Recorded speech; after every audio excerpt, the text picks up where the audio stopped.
Friends, today I am going to explain about weak entity set.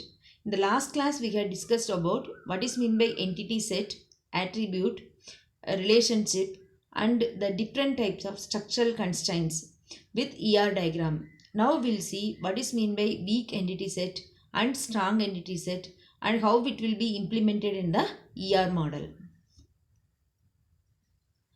Entity types that if do have not have a key attribute of their own are called as weak entity set.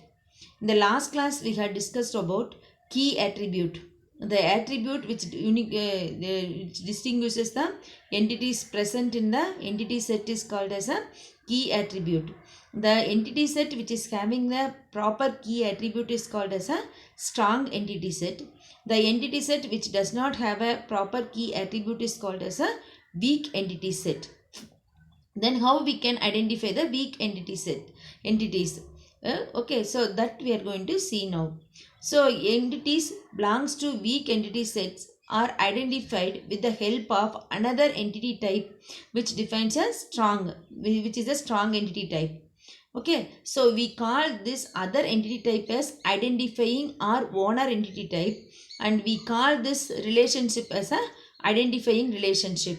That is, the weak entity types are identified with the help of another strong entity type.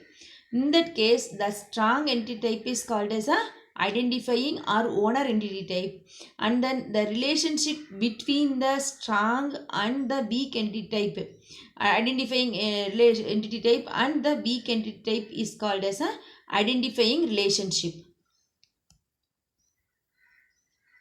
Weak entity types always have a total participation constraints with respect to its identifying relationship, because weak entity types cannot be identified without an owner entity type. If there is no owner entity type means there is no weak entity type. So that's why it is called as a total participation constraints with respect to the identifying relationship, because identifying relationship is the relationship between the weak entity type and owner type. So, and however, not every existence dependency results in a weak entity type. That is not true. Because, for example, a driver license entity cannot exist until it is released as to a person entity. Even though it has a own key attribute. Driving license entity type will take, it is having a own attribute, license number. But that driving license entity cannot exist if there is no person entity. Weak entity types normally has a partial key that is called as a discriminator, which is the attribute that can uniquely identify weak entities that are related to the same owner entity. So with the help of the partial key present in the weak entity type, we can identify the weak entity set. Not only that partial key, the partial key is used along with the strong entity type's prime attribute, and then it will be identified. For example, in our company database example, no two dependents of the same employee ever have the same first name. The attribute name of the dependent is a partial key, because dependent name, that is a dependent of the employee. The two dependents of the same employee, never they won't have a same name. So we have taken the dependent name as the partial key. So now to represent the weak entity set, double rectangle should be used. Already we know by representing the strong entity set, single rectangle is used. For representing that weak entity type, the double rectangle is used. And for representing that identifying relationship, that is relationship between the weak entity set and the owner entity set, that is called as identifying relationship.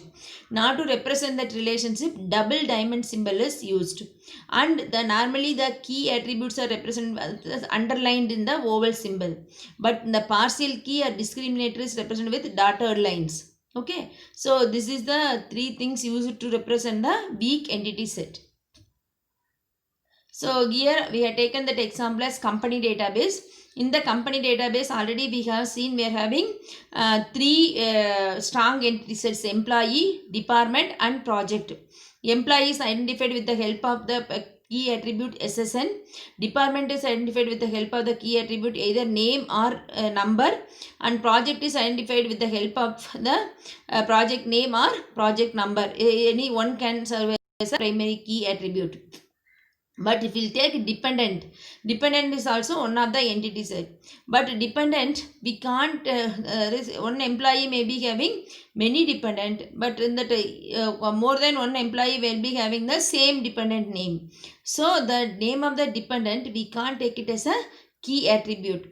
So the dependent entity is identified with the help of employee.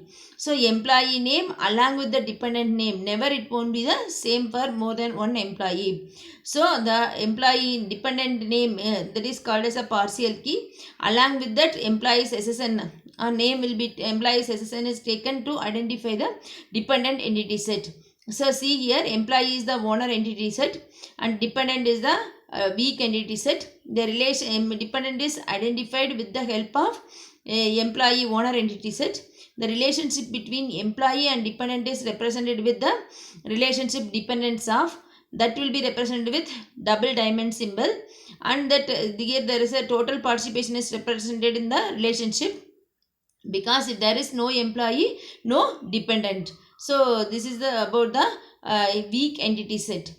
So I think now you people understood about weak entity set. Already we have discussed about strong entity set and weak entity set. When you are constructing the TER diagram, you should give importance for weak entity set also.